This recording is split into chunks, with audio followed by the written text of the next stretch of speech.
This channel does not promote any violent, harmful, or illegal activities. All content provided by this channel is meant for an educational purpose only.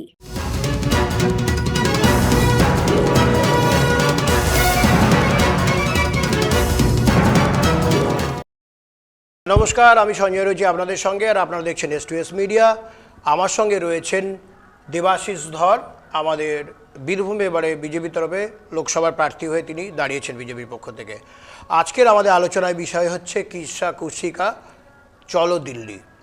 দাদা নমস্কার, আমাদের স্টুডিওতে আসার জন্য অনেক ধন্যবাদ, আপনি এত ব্যস্ততার মাঝেও সময় করেছেন।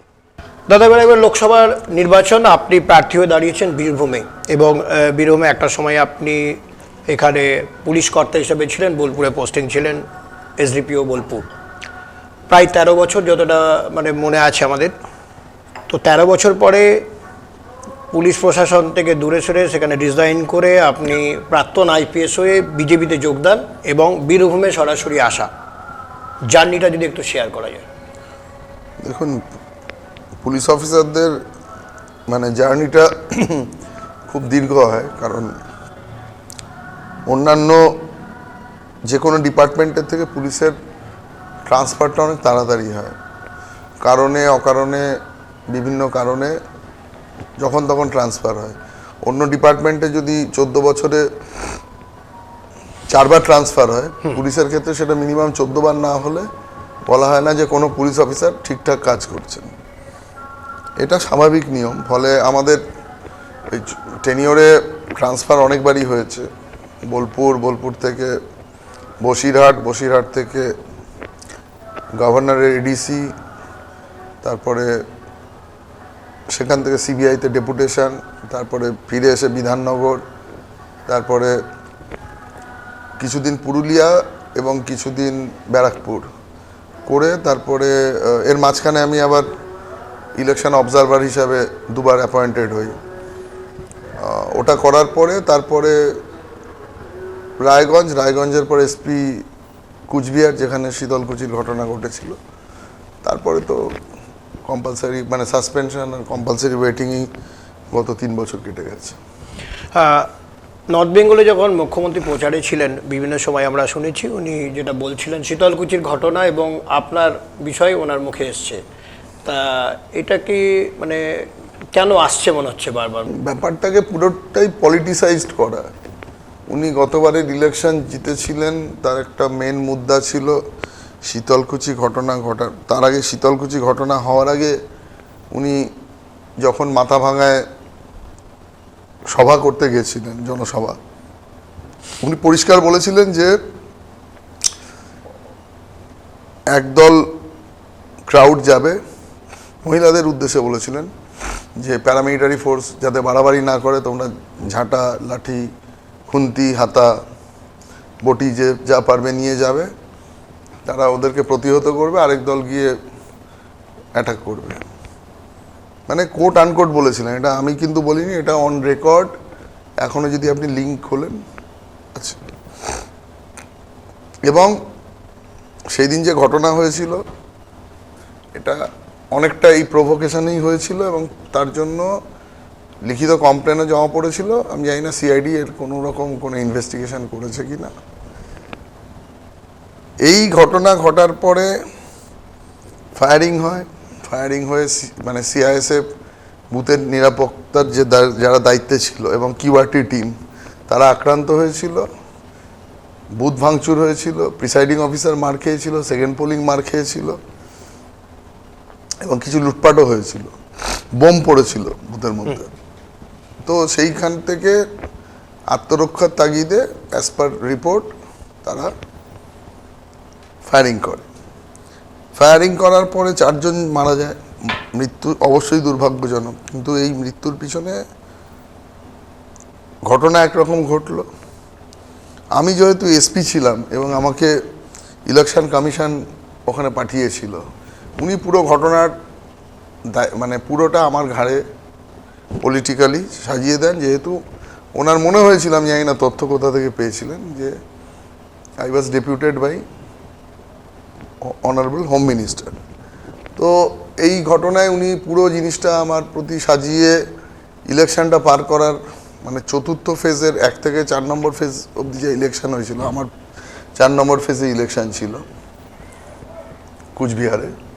বাকি 4টে ফেজে কিন্তু মানে উনি ওটাকে একটা অস্ত্র হিসাবে ইউজ করে, কারণ একটা অডিও ক্লিপ লিক হয় যেখানে বলা হয়ে থাকে কি এসপিকে এই কেসে ফাঁসাও। তো অদ্ভুত ঘটনা। তো যেখানে আমি কিছু জানলামই না বা মানে আমার কোনো ইনস্ট্রাকশন বা কোনো কিছুই, মানে যেহেতু প্যারামিলিটারি ফোর্সের কমান্ডিং অফিসার যে থাকে সেই পুরো ইলেকশনটা পরিচালনা করে, কারণ তাদের বুথ ম্যানেজমেন্ট এবং বাকি আশেপাশের যে কিউআরটি টিম এগুলোর দায়িত্বে তারাই থাকে, এখানে স্টেট পুলিশের কোনো ভূমিকা থাকে না। অদ্ভুতভাবে সেই দায়িত্বটা উনি আমার উপরে কোনোভাবে চাপিয়ে দিয়েছিলেন। আমি আবার বলছি পুরোটাই কিন্তু পলিটিক্যাল রিজনের জন্য, এবং উনি ওটাকে মাইলেজ হিসাবে গেইন করেন। ঠিক আছে, এইবারেও ইলেকশনের সময় উনি একই একটা হাইপ তুলতে চাইছেন। ঠিক আছে, ওনার সেই ব্যাপারটা উনি হয়তো মাইনরিটি যারা রয়েছেন তাদের মনে আবার সেই ব্যাপারটা দিয়ে ওই ইলেকশনটাকে উনি এইভাবে আবার বার করতে চাইছেন। এটাই ছাড়া আর অন্য কোনো কারণ আছে বলে আমার মনে হয় না। পুরোটাই পলিটিক্যালি, কারণ অন রেকর্ড সমস্ত তথ্য সমস্ত কিছু আছে। দেখুন, কোনো ঘটনা যখন অ্যানালিসিস করা হয় সেই ডেটাটাও ইরেজ করা সম্ভব নয়। আপনি যে সময় ফোন করেছিলেন, আপনি যেখানে যে সময় যে লোকেশনে ছিলেন, ওটা তো আর কোনোভাবে ম্যানিপুলেট করা সম্ভব নয়। বা কোন সময় গুলি চলেছে সেটা আজকের ডেটা তো আর ম্যানিপুলেট করা যায় না। আপনি যতই বলুন না কেন, রেকর্ডে যা আছে সেটা রেকর্ডের মতোই আছে। আর আসল কাহিনীকে উনি মানে ওটাকে সাপ্রেস করে উনি এমন একটা কাহিনী বানানোর চেষ্টা করছেন যেখানে আমি আবার পুরনো জিগির তুলে দিয়ে এই ভোটে পার হতে পারেন। আর এই ভোটে যেহেতু আমি প্রার্থী নিজে, উনি স্বাভাবিকভাবেই চাইছেন আমাকে অ্যাটাক করে মুসলিম ভোটকে কনসলিডেট করতে। উনি সংখ্যালঘুদের উদ্দেশ্যে বলেছিলেন দুধেল গাই। তো দুধেল গাই করতে গিয়ে তাদের কি সর্বনাশ করেছে, 12টা বাজিয়েছে, বকটুইয়ে চলে যান। মানে মানুষকে জীবন্ত এইভাবে পুড়িয়ে মারা যায় ঘুমের মধ্যে, একটা মানুষকে পালার বারও সুযোগ করে দেননি। 2 নম্বর হচ্ছে কেন ব্যক্তিগত আক্রোশ। 2 নম্বর হচ্ছে আরও বিভিন্ন যে ঘটনা ঘটেছে রাজ্যে, হরিণঘাটা থেকে আরম্ভ করে রিসেন্টলি গার্ডেন রিচেও ঘটলো, মানে বিল্ডিং পড়ে গেল। তো সবকটা ক্ষেত্রেই মানে ওগুলো ছেড়ে দিন, মানে পার্ক স্ট্রিট বা আমাদের এই বকটুই যেগুলো ঘটেছে, মানে বা আমাদের নদিয়াতে যেটা ঘটেছিল একজন দাদা, বকটুয়ের ঘটনাকে কি এইভাবে কি ব্যাখ্যা করা যায়? কারণ একটা তো ধরুন পরস্পরের মধ্যে রেষারেষি, রাগারাগি বা এলাকার কোনো দখল, তারপরে মারামারি, ওর ঘরে আগুন জ্বালিয়ে দিল, এইভাবে তো সহজভাবে ভাবা যেতে পারে পলিটিক্যালি। সহজভাবে দেখুন, উনি বলেছেন দুধেল গাই।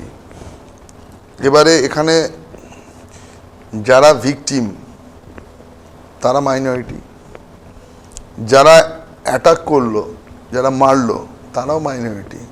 এখানে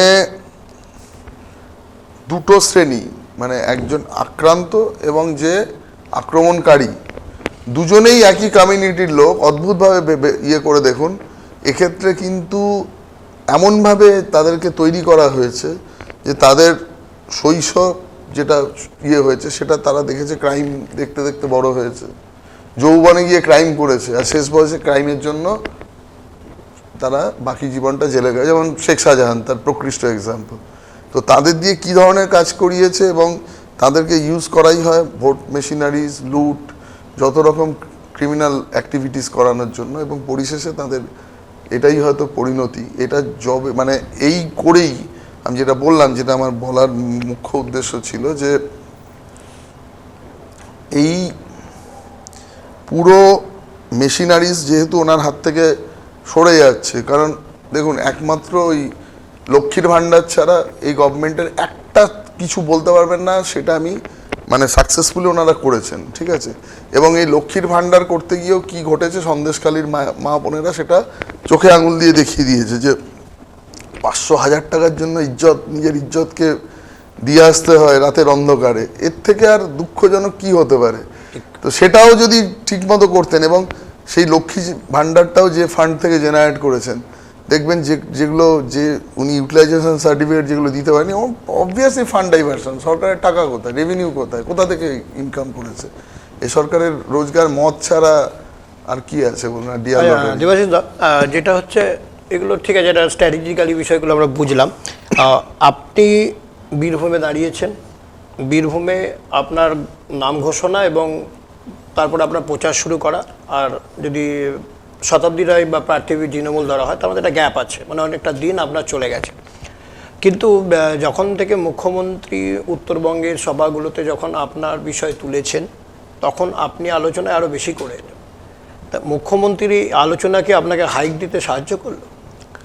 দেখুন, মুখ্যমন্ত্রীর মতো স্ট্র্যাটেজি কষেছেন। উনি ভেবেছেন হয়তো আমাকে আক্রমণ করলে মুসলিম ভোট কনসলিডেটেড হবে। উনি যে মাইনরিটির জন্য কোনো কাজ করেননি, এবং সাগরদিঘি উপনির্বাচনে যে মানে মুসলিম ভোট ওনাকে মুখ ফিরিয়ে নিয়েছিল, উনি ভেবেছেন ওটা করলে উনি ওটাকে কনসলিডেট করবেন আবার। কিন্তু বাস্তব ঘটনা হচ্ছে যে উনি মানে আমি হয়তো অনেক দেরিতে শুরু করেছি, আপনি বলছেন যে এটাতে হাইপ তুলেছে, ইয়ে করেছে না। মেন হচ্ছে যে সাংসদ কি কাজ করেছেন। সাংসদ এত পুয়ার পারফরমেন্স গত 15 বছর। কিন্তু সাংসদ তো তার যে 10-15টা মানে 3টে টেনিয়র যদি ধরা হয়, তিনি প্রত্যেকটা 5 ইয়ার্স ধরে কি কি কাজ করেছেন, কত টাকা পেয়েছেন, তার একদম লিখিত একটা নথি মানুষের কাছে উপস্থিত করছে, এই ছিল, এই পেয়েছি, আমার কাছে এত টাকা রয়েছে। উনি তো লিখিত আকারে জমা করছেন, মানুষকে বলছেন আমি কাজ করেছি। আপনি বলছেন কাজ করেননি। দেখুন, আমি প্রচারে তো প্রত্যেকটা অলি গলি, প্রত্যেকটা গ্রামের রিমোট এরিয়াতে গেছি। হয়তো আমার পক্ষে এখনো সবটাই কভার করা সম্ভব হয়নি, এমন সময় অনেকটা আছে হয়তো পুরোটা কভার করে হতেও পারে। বা আমি 15 দিনে ডেলি অন্তত রাস্তায় 12 ঘন্টা করে আছি, কোনো দিন তার থেকেও বেশি আছি। মানুষকে মিট করি, যাই, হয়তো বলতে পারবেন যে পারবো না যে প্রত্যেকটা অলি গলি এবং প্রত্যেকটা মহল্লা আমি ঘুরছি, চেষ্টা করছি, এবং খুব রিমোট এরিয়াতে। আপনার স্লোগান তো এখন হয়ে গেছে দেবাশিস দর ঘর ঘর, হ্যাঁ, মানে ঘর ঘরে আপনি ঘর ঘরে। তো ওখানে গিয়ে যেটা দেখেছি বা যেটা মানুষের ক্ষোভ বিক্ষোভ পড়েছে, মানে ওনার পারফরমেন্সের কথাটা আমার কাছেও এসছে, এরকমভাবে এসছে যে বাবা আমি কিছু পাইনি। তো কি পাওনি? ঘর পাইনি। কেউ বলছে রাস্তা, মানে রাস্তা বলে কিছু নেই, আর পাশে নর্দমা আর কি আছে বলাটা খুব মানে খুবই কষ্টদায়ক, প্যাথেটিক। এটা সংখ্যালঘু অঞ্চলে আরও মানে মানে হাইজিনের অভাব আছে, খুব নোংরা। 3 নম্বর হচ্ছে জল। বীরভূমের ইলেকশনে এটা খুব বড় মেজর ইস্যু। তারপরে বার্ধক্য ভাতা, আর এদিকে বিধবা ভাতা। মানুষ জানে না তাদেরকে এই ফেসিলিটিসটা কোন ফোরাম থেকে পাবে। তো তাদের এই যে ক্ষোভটা, এখনো অনেকে আমাকে জিজ্ঞেস করছে যে তোকে যে বা তোমাকে যে বাবা ভোট দেবো বা আপনাকে ভোট দেবো, আমরা আমাদের দেখবে তো বা পাবো তো, মানে এই বিশ্বাসটাই নিয়ে যে সাংসদ আপনার কাছে একটা আস্থা বা বিশ্বাস পেতে চাইছে। অবশ্যই তারা 15 বছর ধরে ওই ফ্রিতে দেখার যে মানে একটা বাসনাতে তাকে ভোট দিয়েছিল। উনি তো বলেছিলেন যে আমাকে আপনি ফ্রিতে মানে আমাকে ভোট দিন, ফ্রিতে দেখতে পাবেন। তো ফ্রিতে দেখতে গিয়ে তার বাকি তো যে মানে দেখুন, 3 বারে 3, 25, 75 কোটি টাকা একটা সাংসদের অফিসিয়ালি এসছে। তার মধ্যে একটা আমাদের টার্নে এসছে, মানে আগের করোনার 2 বছরকে বাদ দিতে হবে, আপনি বাদ দিন, ঠিক আছে, করা যায়নি। বা এবারে একটা একটা আপনি দেখাতে পারবেন বীরভূম, যেখানে তারাপীঠের মতো সিদ্ধপীঠ আছে এত বড়, যেখানে বিভিন্ন দেশের বিভিন্ন জায়গা থেকে লোক আসে, ইন্টারন্যাশনাল বিভিন্ন ট্যুরিস্টরা আসে। 2 নম্বর কথা, বীরভূম জেলায় মানে বীরভূম লোকসভা কেন্দ্রের অন্তর্গত 3টে আরও শক্তিপীঠ আছে, প্লাস আরও এতগুলো ছোট ছোট তীর্থ কেন্দ্র বা তার মানে এরিয়া অফ ইম্পর্টেন্স কিছু আছে, এবং খনিজ সম্পদে সমৃদ্ধ জেলা, যেখানে শিল্পের অনেক কিছু হতে পারত। একটা কোনো প্ল্যান, একটা কোনো মাস্টার প্ল্যান, একটা কিছু উনি জমা দিয়েছেন। ফলে এটা প্রমাণিত হয় একজন সাংসদ মনে হয় উনি মানে she is driven by some other forces, উনি সত্যিই কি তার সাংসদের ভূমিকাটা পালন করেছেন বা মানুষের জন্য কখনো ভেবেছেন, বা ওই ভোট এলে মানুষের কাছে গিয়ে ভোট ভিক্ষা করা, এর বাইরে গিয়ে কখনো কিছু করেছেন বলে মনে হয় না। ওনার বাকি কাজ মনে হয় যারা এখন ওই চরম গুড় বাতাসা বাকি লোকেরাই করে দিয়েছে, উনি কোনোদিন ফিরেও তাকাননি। আমার একটা যেটা বিষয় হচ্ছে যে ধরুন সংগঠনভাবে যদি ধরা হয়, তৃণমূলের সংগঠন জেলায় অনেক স্ট্রং এবং এখানে পঞ্চায়েতগুলো তাদের দখলে রয়েছে, পঞ্চায়েত সমিতিগুলো রয়েছে, প্রত্যেকটা মানুষ গ্রাম পঞ্চায়েতে বা আমরা যদি বুথ ধরে ধরি তারা পরস্পরকে চেনে এবং কাকে কী সুবিধা দেওয়া হয়েছে সবাইকে জানে। ফলে তাদের যে সংগঠন অনেক স্ট্রং কার্যত বিজেপির তুলনায়। বিজেপি খানিকটা এখানে ছন্ন ছাড়া, বিজেপির বেশ কিছু গোষ্ঠীদ্বন্দ্ব ছিল, সেগুলোকে খানিকটা মেটানো হয়েছে এবং আপনিও বেশ কিছু জায়গায় ফোন করে যারা যারা বসে গেছিলো তাদেরকে আবার মূল স্রোতে আনছেন, সবাইকে নিয়ে কাজ করার চেষ্টা করছেন। সংগঠনগত সমস্যা আর তাদের গোছানো সংগঠন আপনার ক্ষেত্রে একটু চাপ হবে না? দেখুন, তৃণমূলের সংগঠনের মেন কেন্দ্রবিন্দু হচ্ছে টাকা। এই যে তোলাবাজির মানে গরু চুরি, কয়লা চুরি, পাথর চুরি বা চুরি, বালি চুরি, যে র্যাকেট এখানে কাজ করছে, সেই অর্গানাইজড ক্রাইম থেকে তারা যে টাকাটার ভাগ পায় তার একটা পোর্শন পুরোপুরি ভোটে ব্যবহৃত হচ্ছে বা সংগঠনের বিভিন্ন, আপনি যে বলছেন সংগঠন, হ্যাঁ আমাদের থেকে তৃণমূলের দেওয়াল লিখন অনেক বেশি, তারা বিভিন্ন জায়গায় গিয়ে অনেক খরচ খরচা করছে। আমাদের যদি কোনো প্রোগ্রামে দেখেন যে আমরা সামান্য হয়তো খিচুড়ি আর একটা তরকারি হচ্ছে, সেখানে ওখানে গিয়ে আপনি বিরিয়ানি, মাংস, ভাত এগুলো দেখতে পাবেন, এটা নিয়ে কোনো ডাউট নেই। 2 নম্বর হচ্ছে যে প্রত্যেকটা দলেই গোষ্ঠীদ্বন্দ্ব থাকে। আমাদেরটা যেমন আপনি যেটা বলছেন, দেখুন ডিফারেন্স অফ ওপিনিয়ন মানুষের মধ্যে থাকবেই, এটা সাধারণত বাড়িতেও থাকে, কিন্তু তৃণমূলের মধ্যে যে সেটা নেই হয়তো তার সেটা অনেক বেশি প্রকট হয়নি, কিন্তু এর থেকেও বেশি যে নেই সেটা কখনোই বলতে পারবেন না।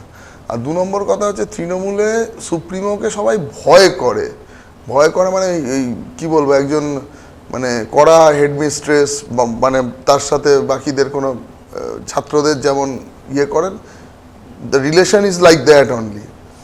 তো ওনার বাইরে গিয়ে কথা বলার মতো কারো ক্ষমতা বা কোনো কিছু নেই। আর এখানে যেহেতু একটা দলে গণতন্ত্র রয়েছে, সেখানে একটা বলার ফোরাম আছে। আর সর্বোপরি বলছি যে আন্ডার কারেন্ট যে স্রোতটা রয়েছে, দেখুন মানুষের আবেগ হচ্ছে ইলেকশনের শেষ কথা। যদি ঠিকমতো ভোট হয়, মানুষের আবেগ যে পর্যায়ে রয়েছে তাতে কিন্তু আমার মনে হয় যে খুব স্বস্তিতে তৃণমূল থাকবে না। আমরা 21 সালেও দেখেছি বিধানসভা নির্বাচনে শহর অঞ্চলে বিজেপি খুব ভালো ভোট পায়, পৌরসভাগুলো বিজেপির দখলে থাকে, কিন্তু গ্রামে গিয়ে এবং বিশেষ করে আমরা দেখেছি 7টা বিধানসভার মধ্যে 4টেতে বিজেপি লিড ছিল এবং বিশেষ করে হাসন এবং এদিকে যে মুরারই অঞ্চলে যেখানে সংখ্যালঘু অধ্যুষিত অঞ্চল, সেখানে কিন্তু তৃণমূল অনেকটা এগিয়ে। তো সেই যে এগিয়ে থাকা বিষয়, সেগুলো এখান থেকে আপনাকে অ্যাড করতে হবে। তো কি প্রচারে আপনার মাপকাঠি থাকবে যে সব অঞ্চলে গিয়ে আপনি একটা কমন ফ্যাক্টর বেসিসে এই গ্যাপটাকে তুলে দিতে পারবেন? দেখুন, গত 19-এর বা 21-এর ইলেকশনে যেটা ঘটেছে, 250-র ওপরে সংখ্যালঘু অধ্যুষিত বুথে ব্যাপক পরিমাণে রিগিং হয়েছে, ব্যাপক পরিমাণে। তো সেই জায়গায় দাঁড়িয়ে আমার মনে হয় যে এই রিগিংয়ের জন্যই 250টা বুথে যদি প্রায় 95%, 90% কেউ ভোট সিকিওর করে, সেখানে বাকি জায়গায় ইলেকশন লড়াটা অনেক, কারণ একটা হিসাব আমি আপনাদের, কোনো হিন্দু বুথে আপনি দেখবেন, ধরুন আপনি কোনো 3টে 4টে 5টা বুথ মিলিয়ে যদি আপনি 2000-এ লিড করেন, ধরুন 5টা কেন আমি বলে দিচ্ছি 6-7টা বুথ মিলিয়ে আপনি 2000-এ লিড করছেন, আর এখানে 2টো বুথ মিলিয়ে আপনাকে সেটা প্রায় সেই সংখ্যাটা অতিক্রম করে চলে যাচ্ছে। ফলে এই অঙ্কটাকে বেস করেই কিন্তু তৃণমূল জিতেছে, এর মধ্যে কোনো অন্য ম্যাথামেটিক্স নেই। এই যে লাস্ট লোকসভায় 89,000-এর জেতা, আপনি 250টা বুথে গড়ে যদি অ্যাটলিস্ট আপনি 800 করেই ভোট ধরেন, ঠিক আছে, 800 × 250 মানে 2 লাখ ভোট হয়, ঠিক আছে, এটা কিন্তু মাত্রা, এটা এই অঙ্কটা কষে ওরা জিতেছে, এটা ভাবার কোনো কারণ নেই। সংখ্যালঘুরা তৃণমূলকে প্রচণ্ড ভালোবাসে, ঠিক আছে, ভালোবাসার মাত্রা তারা দিন দিন ধরে দেখছে। এটা আমাকে বুঝিয়ে দিন তো, পাশেই তো সাগরদিঘি, তাহলে একটা বাই ইলেকশন যেখানে 51,000 প্রায় ভোটে বিধানসভায় জিতেছিল, মন্ত্রী একজন জিতেছিলেন, তার মৃত্যুর পরে যখন বাই ইলেকশন হয় সেখানে 23,000-এর মতো ভোটে কি করে হেরে যায়, খুব মানে নর্মাল নয় কিন্তু ব্যাপারটা। এবং ঠিকমতো যদি ভোট হয়, শহরাঞ্চলে রিগিং করাটা বা 2 নম্বরই উপায়ে ভোট করাটা খুব কঠিন। গ্রামাঞ্চলে মানুষকে বিভিন্নভাবে ভয় দেখিয়ে, ইলেকশনের আগের রাত্রে ভয় দেখিয়ে, প্যারামিলিটারি ফোর্সকে বিভিন্নভাবে মানে সাবমিসিভ রেখে ওদিকে গিয়ে ভোটার কেন্দ্রের মধ্যে মানে যে যারা ভোট কর্মী যায় তাদের আইদার ভয় দেখিয়ে বা তাদের দিয়ে অনেক ছাপ্পা ফেলিয়ে বা বুথ ক্যাপচারিং করিয়ে সব কিছু করিয়ে নিয়েছে। এটা গ্রামের দিকে কোনো সার্ভেলেন্স নেই, কোনো ভিজিলেন্স নেই, কারোর পক্ষে যাওয়া সম্ভব হয়, কেউ বলবে না। যদি আমার 10টা বুথে কোনো ধরুন এজেন্ট না বুঝতে পারে, যা খুশি করে নিতে পারে, তো ঠিক আছে, সেটা যদি ঠিক মতো। এবার শহরাঞ্চলে কিন্তু এটা হয় না সাধারণত, বুথে এজেন্ট থাকা, আর যদি নাও থাকে কোনো না কোনো মানুষ গিয়ে সেটাকে প্রোটেস্ট করবেন।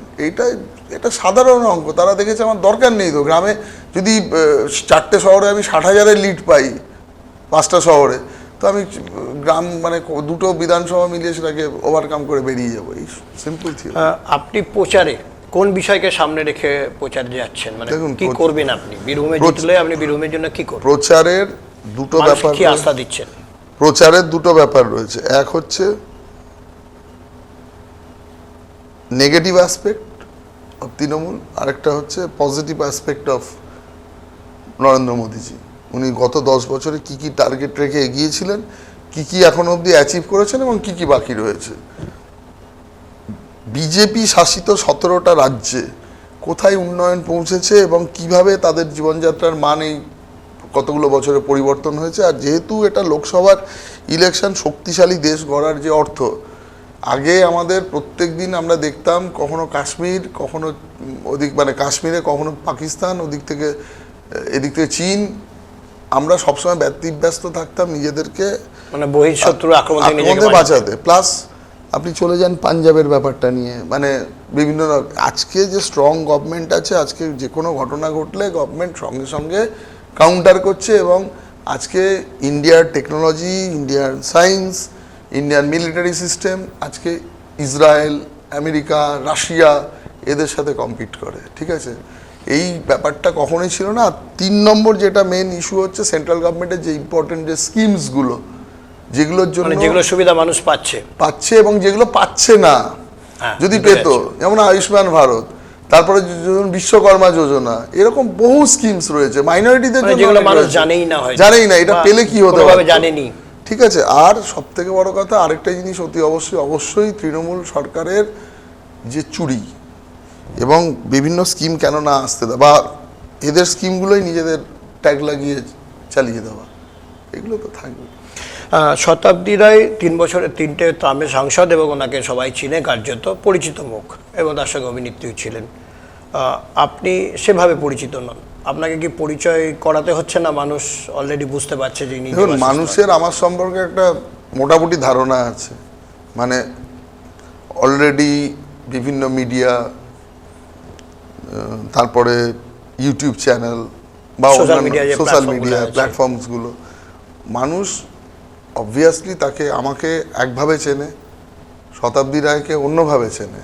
আর অবভিয়াসলি যাওয়ার পরে তো বিভিন্ন মানুষের সাথে প্রতিদিন পরিচয় হয়, যখন চাক্ষুষ দেখছে যে আচ্ছা আচ্ছা এই হচ্ছে সেই লোক যে যার সাথে এরকম হয়েছিল, বা এনার সাথে এই জীবনে ঘটেছে। এই প্রশ্ন কি গ্রামের মানুষ আপনাকে করছে, বা যেগুলো আসছে যে শীতলকুচি এসব বলছেন, এগুলো তারা ওরতো না। দেখুন, গ্রামের মানুষও যথেষ্ট বুদ্ধিমান, জানে সবকিছু সম্পর্কে ওয়াকিবহালি। আজকের দিনে 2019-এর আগেও আপনি যে ইলেকশনের যে ব্যাপারগুলো দেখেছেন, যে হাওয়া দেখেছেন, আজকের দিনে কিন্তু মানে একটা জিনিস জানে, তৃণমূল মানেই চুরি, মানে এর ছাড়া কিছু, মানে মানুষ আর অন্য কিছু বলছেই না, শুধু আমাদের থেকে আশ্বাসনটা চাইছে যে হ্যাঁ এই গভর্নমেন্ট এলে এই লোকটা যদি তার রিপ্রেজেন্টেটিভ হয় তাহলে আমাদের জন্য করবে না আমরা আবার ঠকবো, দ্যাটস অল।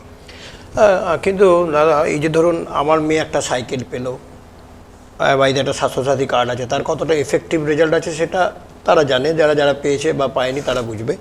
কিন্তু ধরুন একটা সাইকেল, তারপরে আমার মিসেস মাসে 1000 টাকা পাচ্ছে, এবারে ঢুকেছে আমরা দেখলাম 1200 টাকা পাচ্ছে, বছরে যদি হিসেব করি প্রায় অনেকটা টাকা।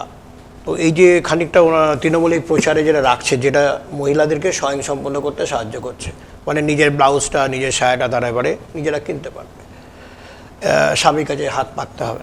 এটা তো একটা বিরাট প্রাপ্তি যে কোনো একটা গ্রামের সাধারণ মানুষের কাছে, কারণ যেখানে স্বামী ইনকাম করে অতটা দিতে পারে না, ওরা অ্যাকাউন্টে ঢুকে যাচ্ছে, তার সঙ্গে স্বাস্থ্যসাথী বলুন বা এগুলো তো মানুষ যে সুবিধা পাচ্ছে সেটা তো অস্বীকার করার উপায় নেই। এটা তো ভোটে এফেক্ট পড়বেই, এবং এই যে টাকা বেড়ে গেল, এটা তো আপনারা কি করে কাউন্টার করবেন যে না বিষয়টা এরকম নয়? দেখুন, টাকা এক হচ্ছে পাচ্ছে, যেটা যখন প্রথমে মানুষ পেতে শুরু করেছিল, এক তো হচ্ছে যে প্রথম পেতে শুরু করেছিল তখন ভেবেছিল এটা একটা খুব মানে দারুণ কিছু একটা ঘটনা ঘটবে। প্রথমত টাকা দেখবেন আপনি খোঁজ নিয়ে যে এরকম ঘুরিয়ে পায়, এই গ্রামে যদি এ মাসে এতজন পেয়েছে, আবার 2 মাস গ্যাপ থেকে আবার পরেরটা, মানে এই মাসে ধরুন ABCDEFGH পাচ্ছে, পরের মাসে আবার GK, মানে এইভাবে সিরিজ ওয়াইজ পাচ্ছে। প্রথমত আপনি যদি ভাবেন ওটা আপনার পার্মানেন্ট সোর্স অফ ইনকাম, সেটা ভুল। 2 নম্বর হচ্ছে টাকা পাওয়ার বিনিময়ে তাদের কি মানে এরকম যা যা খেসারত দিতে হয়েছে, সন্দেশখালি তার প্রকৃষ্ট এক্সাম্পল দেখিয়ে দিয়েছে। 500 টাকা 1000 টাকার বিনিময়ে তাদের নিজেদের ইজ্জত কিভাবে ভুলুণ্ঠিত হয়েছে। এই ঘটনাটা কিন্তু শুধু ওখানেই সীমাবদ্ধ থাকেনি, এটা গোটা পশ্চিমবঙ্গের লোকের, মানে যারা মহিলা তাদের জন্য আই ওপেনার। হয়তো অন্য কোনো জায়গায় ঘটেও থাকতে পারে, যেটা এখনও সামনে আসেনি। আর 3 নম্বর হচ্ছে মানুষ এটাও হবে, আপনি ঠিকই বলেছেন, আমাদের প্রচারে আমরা রাখছি যে আমরা সরকারে যে যে এক্সিস্টিং স্কিম আছে অলরেডি, বা এবারে ইলেকশন ইস্তাহারে যেটা দেওয়া হয়েছে যে ফ্রিতে, মানে সোলার ইলেকট্রিসিটির মাধ্যমে ফ্রি হয়ে যাবে, বা অন্যান্য গ্যাস মানে পাইপলাইনের করে জুড়ে যাবে, অনেক কিছু খরচা বেঁচে যাবে, এবং আরও নতুন নতুন সম্ভাবনার কথা বলা মানে হয়েছে। কেন্দ্রীয় সরকার যে সমস্ত এবং আমরা এমন গভর্নমেন্ট কোথাও বিজেপির নেই যেখানে 6 লক্ষ কোটি টাকা দেনা নিয়ে বসে আছে, যে কোনো দিন গভর্নমেন্টটা পড়ে যেতে পারে, মানে ফাইন্যান্সিয়াল দিক থেকে, কারণ যে ইনকাম নেই কিছু। আমাদের গভর্নমেন্ট যথেষ্ট স্টেবল। আমাদের গভর্নমেন্ট এলে আমরা অন্নপূর্ণা ভাণ্ডারের মাধ্যমে 3000 টাকা করে দেওয়ার প্রতিশ্রুতি মানুষকে করেছি, এবং সেটা মানে অবভিয়াসলি পালন করা হবে। আর এই গভর্নমেন্ট যে জায়গায় পৌঁছে গেছে, মানুষ বহু মহিলা টাকাও নেবে কিন্তু ভোট উল্টো দিকে পড়বে। এটা কেন মনে হচ্ছে? অবভিয়াসলি টাকাটা তো মানুষ এটুকু বুঝতে পেরেছে, টাকা তো গভর্নমেন্টের ব্যক্তিগত টাকা নয়। মুখ্যমন্ত্রী বলে দিচ্ছেন যে আমি দিচ্ছি, আমিটা কে? আমি মানে তো ওনার নিজের সম্পদ থেকে দেওয়া উচিত। একটা সরকার জনগণের রায় এসছে, ট্যাক্স কালেকশনের একটা পোর্শন সেন্ট্রাল পায়, একটা পোর্শন স্টেট পায়, সেগুলো বিভিন্ন কাজে খরচা করতে দেওয়া হয়, ডেভেলপমেন্ট ওয়ার্কে ওখান থেকে দিচ্ছেন। তো এটা নিয়ে তো কোনো দ্বিমত নেই। আমাদের 13 তারিখ ভোট, এবং সময় প্রায় হয়ে এলো, এবং আর কিছু নমিনেশন কাল থেকে শুরু হয়ে যাচ্ছে আমাদের এখানে। তো আপনি নমিনেশন কবে জমা দেবেন মোটামুটি ঠিক করেছেন? সম্ভবত 23 তারিখ। সম্ভবত 23 তারিখ নমিনেশন হয়ে যাওয়া মানে আরও মানে জোর পাকাবে। তো সেই সময় আপনাকে তো আরও দৌড়াতে হবে। শরীরটা কিভাবে রাখছেন? শরীর সত্যি কথা বলতে যে সকাল থেকে বেরোচ্ছেন, রাত্রির হয়ে যাচ্ছে, প্রচণ্ড মানে খুবই কষ্টদায়ক। এবং এই 45 ডিগ্রি টেম্পারেচারে মাঠে মানে ময়দানে থেকে মানে যে দুপুরের টাইমটা ইজ ভেরি টাফ, ঠিক আছে। তারপরে এটা মানে সব প্রার্থীর ক্ষেত্রেই একই? হ্যাঁ, সব প্রার্থী, কিন্তু যেটা মানে আমার ক্ষেত্রে যেটা ঠিক কথাই, শতাব্দীরা অনেকটা আগে শুরু করেছেন। আমি প্রায় 20 ডেজের কাছাকাছি। হ্যাঁ, 15 থেকে 20 দিন উনি বেশি পেয়েছেন, 20 দিনই বেশি পেয়েছেন। তো 20 দিন যেহেতু উনি আমার থেকে 20-22 দিন এগিয়ে আছেন, অবভিয়াসলি আমাকে সেটা মেক আপ করতে হচ্ছে অন্যভাবে। 2 নম্বর কথা হচ্ছে, আমি বললাম আমি মিনিমাম 12 থেকে 14 ঘন্টা ময়দানে থাকছি। বিভিন্ন মানে সন্ধ্যার সময়টাকেও আমাকে ইউটিলাইজ করতে হচ্ছে, রেস্ট, এবং বেশি রাতের দিকেও কাজ করতে হচ্ছে। বেশি রাতের দিকে আমাকে বাকি মানে যেগুলো যে অফিস ওয়ার্ক এবং অন্যান্য কিছু কাজ করতে হচ্ছে। একটা জিনিসই আমি বলে রাখি আপনাকে, যে মানুষকে পাল্টানো, মানুষ কিন্তু সত্যি তৈরি আছে। আমি বিভিন্ন জায়গায় ঘুরে যেটা মনে হয়েছে রাদার,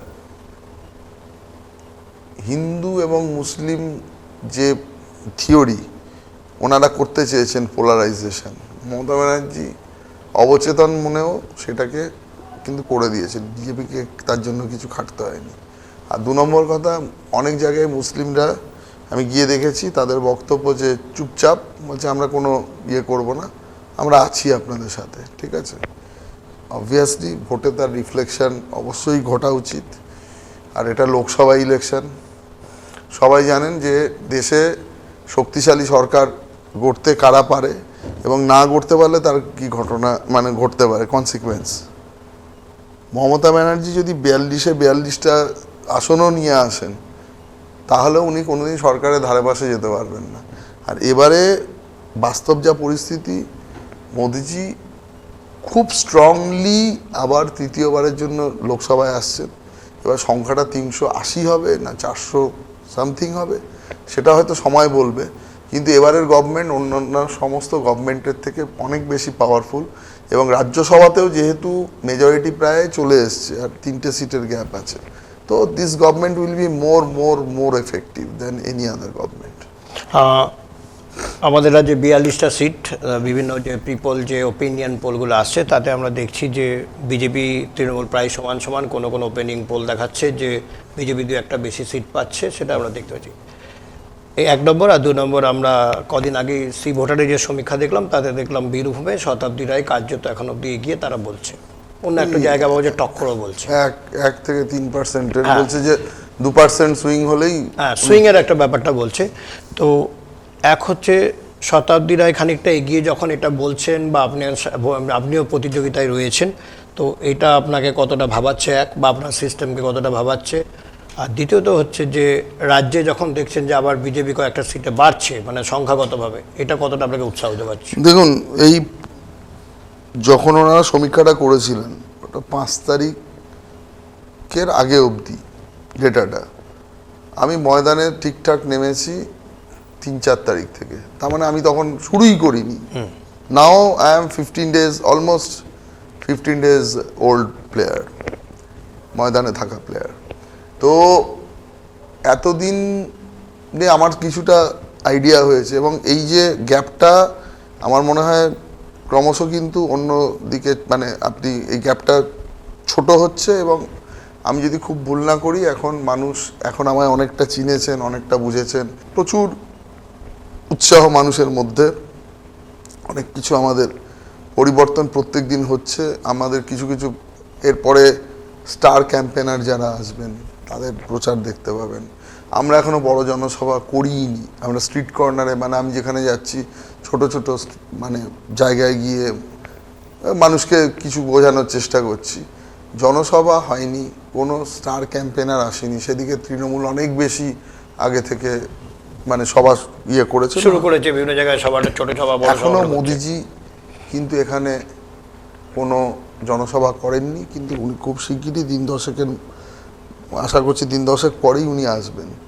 এই রামনবমীর পরে যে প্রবল হিন্দুত্বের ঝড় রয়েছে, এই দুটো, তারপরে যদি মোদিজির এফেক্ট আসে, বা আমাদের আরও যারা স্টার ক্যাম্পেনার আছে রাজ্যে, মানে আমাদের শুভেন্দু অধিকারী রয়েছেন, সুকান্ত মজুমদার রয়েছেন, অমিত শাহজি আসার কথা আছে রোড শোতে, এগুলো আসার পরে কিন্তু দিনে দিনে একটা ঝড় বইতে শুরু করবে, আপনি বলতেই পারছেন। অবভিয়াসলি ঝড় চলছে। তৃণমূলকে কোনোদিন দেখেছেন রামনবমী, শতাব্দী রায় রামনবমী করতে বেরিয়ে পড়েছেন, বলছেন যে হ্যাঁ, কোনোদিন আগে মানে রামের নাম শুনলে যারা গালি দিত, মারতে যেত, ঠিক আছে, রামের নাম শুনলে অ্যারেস্ট করিয়ে দিয়েছে লোকজনকে। তো তারপরে তারা এই নাটক করছে, মানে আপনাকেও ভাবতে হবে। হ্যাঁ, শতাব্দী রায়ের বিরুদ্ধে একটা অভিযোগ ওঠে যে উনি বাইরে থাকেন, কলকাতা থেকে মাঝে মধ্যে আসেন, বা মাসে 2-3 বার আসেন, ওনার রামপুরহাটে অফিস। আপনিও বাইরে থেকেই আসছেন, তো আপনি যদি যেতেন আপনাকে এখানকার মানুষ পাবে? তো এটা একটা কিন্তু সেটা আমি প্রথমেই ক্লিয়ার করে দিয়েছি মানুষকে। দেখুন, আমি সব কিছু ছেড়ে রাজনীতিতে এসেছি রেজিগনেশন দিয়ে। আমি কিন্তু কোনো মানে ভিআরএস বা অন্য কিছু নিয়ে আসিনি, বা চাকরি শেষ করার চাকরি ছেড়ে দিয়েছেন? স্বেচ্ছায় স্বেচ্ছায় ছেড়ে ছেড়ে দিয়েছি। দিয়েছেন। আমি যখন চাকরি ছেড়েছি আমার তখনও 13 বছরের মানে মোর দ্যান 13 ইয়ার্স চাকরি বাকি ছিল। আমার ব্যাচমেটরা এখন ডিআইজি, ঠিক আছে। তা আমি চাকরি করলে অ্যাটলিস্ট এডিজি অ্যাটলিস্ট হতে পারতাম, তারপরেও আরও 3-4 বছর আরামসে চাকরি করতে পারতাম। 2 নম্বর হচ্ছে আমার ব্যক্তিগত জীবনে আমি একা, ফলে আমার সময় অনেক বেশি আমি দিতে পারবো। আর শতাব্দী রায় উনি অভিনয় এবং রাজনীতি দুটোকে পার্ট টাইম পেশা হিসেবে নিয়েছেন, ফলে কোনোটাই ভালো করে উঠতে পারেননি। আমার ক্ষেত্রে আমি মানুষকে ক্যাটাগরিক্যালি বলেছি যে আমি আপনার কাছে এসছি, আমি কিন্তু ফুল টাইম একজন রাজনীতিবিদ হিসাবে, সেক্ষেত্রে রাজনীতিটাই আমার জীবনের লক্ষ্য। এর বাইরে সোশ্যাল ওয়ার্ক ছাড়া আমার আর অন্য কোনো মানে মেন্টাল ভিশন কিছু নেই। অবভিয়াসলি আপনাদের জন্য মাস্টার প্ল্যান বানিয়ে আর যা যা কিছু করার বা এরিয়ার একজন এমপির যা কাজ থাকে এগুলো করাটাই, এবং আমি যদি এমপি হিসাবে নির্বাচিত হই, সাংসদ হিসাবে, অবভিয়াসলি আপনারা আমাকে 24 ঘন্টা এবং 365, অবভিয়াসলি যেটা সাংসদের জন্য মানে কাজের জন্য দিল্লি বা অন্যান্য জায়গায় যেগুলো যেতে হয় বা অন্যান্য মিটিং, তাছাড়া আমার মুখ্য ফোকাসের জায়গা থাকবে বীরভূম। যে কোনো বীরভূমবাসী আমাকে একজন পূর্ণ সময়ের এমপি হিসাবে পাবেন, এটা আমি মানে এটা আপনার দাবি না এটা সত্যিই পাবেন? না, সত্যিই পাবেন। আমি আবার বললাম যে আমি এখন মানে ব্যক্তিগত জীবনে আমি একা, তো ফলে আমার সার্ভিস অবভিয়াসলি আমার থেকে বেশি। এবার যে মানুষের পিছু টান আছে, ধরুন আপনার একটা সংসার রয়েছে, আপনি এখানে থাকলেন কিছুটা সময়, শতাব্দী রায় তার ফ্যামিলি থাকেন বেসিক্যালি কলকাতা, তো একই সাথে ওটা মেনটেন করে এটা করে সব কিছু তো করা সম্ভব না। আর আমি আমার যে স্ট্যাটাস রয়েছে এখন ফ্যামিলিগতভাবে, আমি অবভিয়াসলি পুরো সময় রাজনীতির জন্য দিতে পারবো। সেইভাবে দাদা একটা বিষয়, আপনি সরাসরি বিজেপি তরফ থেকে আপনাকে প্রার্থী হিসেবে ঘোষণা করা হলো, কিন্তু আমরা দেখিনি যে আপনি দলীয়ভাবে মানে পতাকা নিয়ে বিজেপিতে যোগ দিলেন বা আপনাকে কেউ পতাকা তুলে দিল, এটা দেখা যায়নি। আপনি কি বিজেপিতে ওটা পুরোটাই ফোনেই সম্পন্ন হয়েছে, কারণ আমার পক্ষে এটা করার সময় সুযোগ ছিল না। আমাকে বলেছিল যে একটু তাড়াতাড়ি হলে দিল্লিতে ডাকতো জয়েন করার জন্য, যেহেতু হয়নি তো অনলাইনেই যা করার করে বলা হয়েছে যে আজ থেকে তোমাকে দিয়ে দেওয়া হলো, তুমি তোমার কাজে নেমে পড়ো। আর তুমি you are a matured person, you have worked for the administration, তোমাকে তো আলাদা করে কিছু ব্রিফিং দেওয়ার দরকার নেই, so you keep on working, এটাই বলা হয়েছে। মানে ভার্চুয়াল যোগদান হয়েছে? একদমই তাই। কারণ আমার ওই সময় যে সময় আমার মনে হয় 2 তারিখে, মানে আপনাকে দিল্লি গেলে আরো 2 দিন সময় নষ্ট হতো যদি যেতে হতো। অবভিয়াসলি আমাকে দিল্লিতে ইভেন কি যাওয়ার কথাও বলা হয়েছিল, তাও নিজেরাই বললো না ঠিক হ্যাঁ তুম উধারই যাকে তোমার কাম শুরু। আমি একবার শুধু শুভেন্দু অধিকারীর ওনার দলীয় কার্যালয়ে গেছিলাম, ওনার সাথে কথা বলে ব্রিফিং নিয়ে, যেটা ভিতরে যে কথাবার্তা হয়, বলে আজ থেকে তুমি আমাদের পরিবারের সদস্য হয়ে গেলে করে। তো আমি ওরকম কোনো ফটো সেশন হয়তো হয়নি, কিন্তু বাকি প্রসিডিওর সব। আপনি বিজেপি পরিবারের সদস্য হয়ে গেছেন অবভিয়াসলি। অনেক ধন্যবাদ দাদা। আমাদের সঙ্গে ছিলেন দেবাশিস ধর, বীরভূম লোকসভা কেন্দ্রে বিজেপি প্রার্থী। তিনি দীর্ঘক্ষণ আমাদের সঙ্গে আলাপ আলোচনা করলেন এবং তার সঙ্গে বিভিন্ন বিষয় নিয়ে আমরা আলোচনা করলাম। তার সংগঠনকে তিনি কিভাবে সমস্ত সমস্যা মিটিয়ে ভোটে কিভাবে যাচ্ছেন, বাড়ি বাড়ি গিয়ে কী প্রচার করছেন, আগামী দিনে তার রুট ম্যাপ যেগুলো সেগুলো তুলে ধরছেন, সমস্ত বিষয় তিনি খোলামেলা একদম আমাদের সামনে তুলে ধরলেন।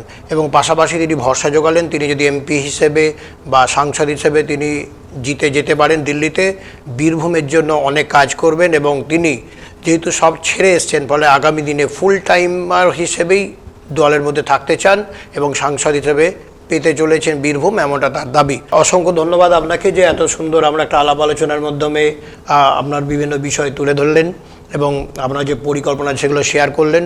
এখানে আমাদের আজকে এই অনুষ্ঠান শেষ করছি। অনেক ধন্যবাদ। নিশ্চয়ই ভালো থাকুন আপনারা, দেখতে থাকুন S2S মিডিয়া। নমস্কার।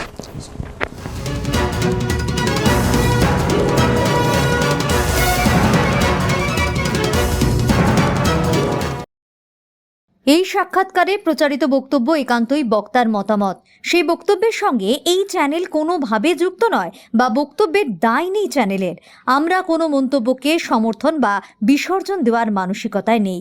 কাউকে প্রমোট করার দায়িত্বও আমাদের নেই। বক্তার বক্তব্যটুকু আপনাদের সামনে তুলে ধরার একটা মাধ্যম মাত্র আমরা। আমরা সব ধরনের নিরপেক্ষতায় বিশ্বাসী।